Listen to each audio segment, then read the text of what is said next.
What's up, YouTube? This is James coming back at you with another informative video. Uh, I don't know how many of y'all got Netflix out there.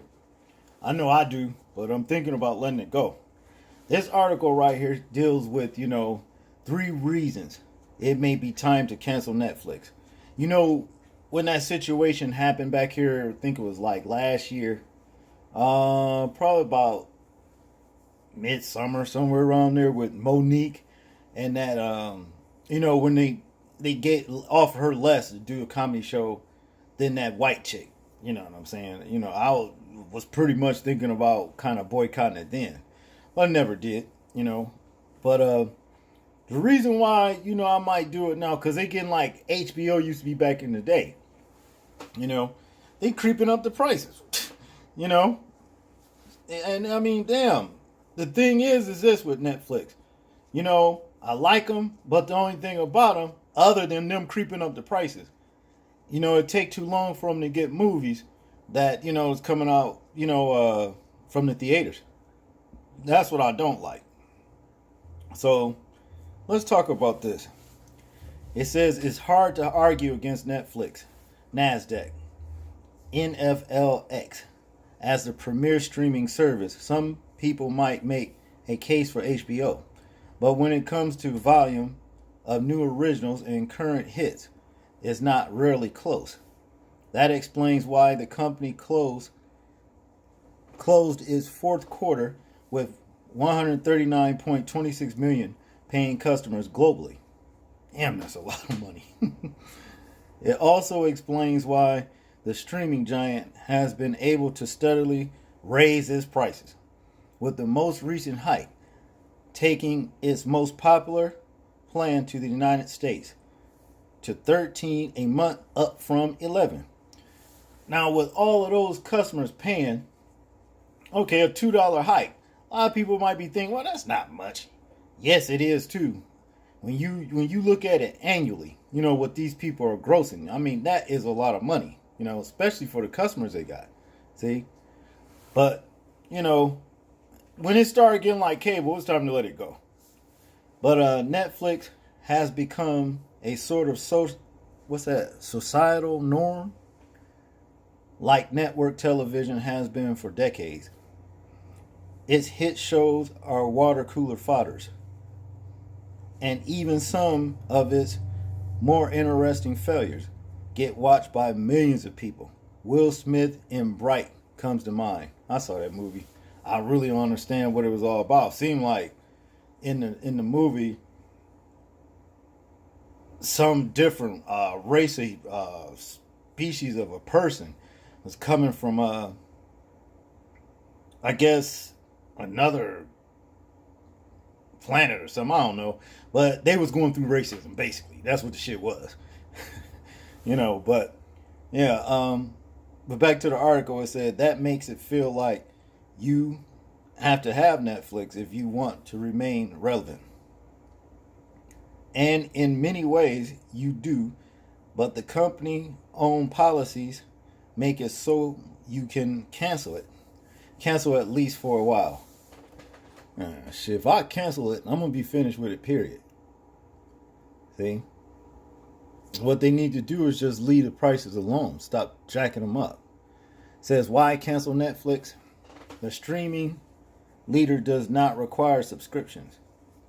You can sign up for a month, watch a whole bunch of shows, and then leave. The company's steady subscriber count growth, people, suggests that's not happening in any major numbers.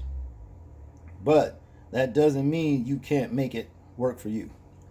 Rather, you need to be a steady 12-month, a year subscriber to Netflix. Depends on your viewing habits and those of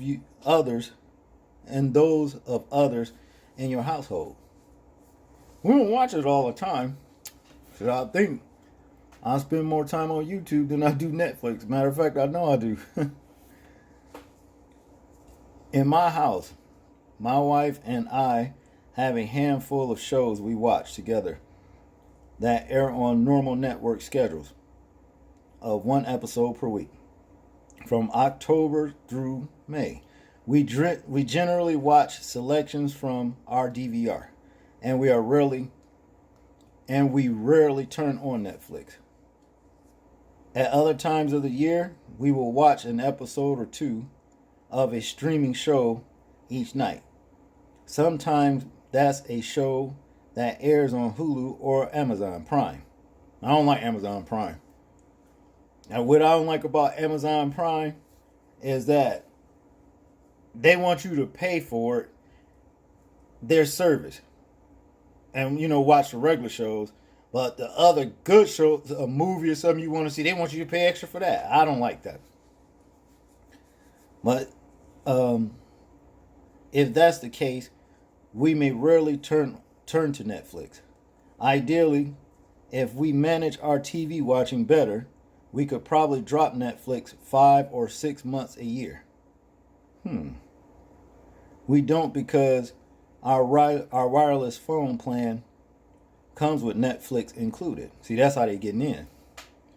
But if that wasn't the case, we would not have to make major changes to our viewing habits to drop our streaming leader for parts of the year. I see. No, I would say they starting to make me contemplate if I should drop Netflix. If that's the case, keep jacking that price up. I know I am. Say, is this right for you? It's obviously easier to manage your Netflix consumption if you live alone and don't share your account. There are periods for me, for example, where my wife watches shows on our account while I travel. Yes, she could pick from another service or watch something on cable, but I'm not sure saving $13 would be worth having that decision. Well, that discussion. Sorry, people. If you're not using Netflix, whether it's because you're watching other shows or because there's nothing in your queue at the moment, it's reasonable to shut off your account until you need it. That's not going to be worth it for everyone. It really depends on how long you can go without Netflix before you miss it. Well, I don't need Netflix. It's just important to remember that you don't have to keep Netflix or any other subscription service. If you're not using it, you can, if it works for you, cycle on and off as your viewing needs change. It's really not a big deal, but when you think about it, for example, I don't know.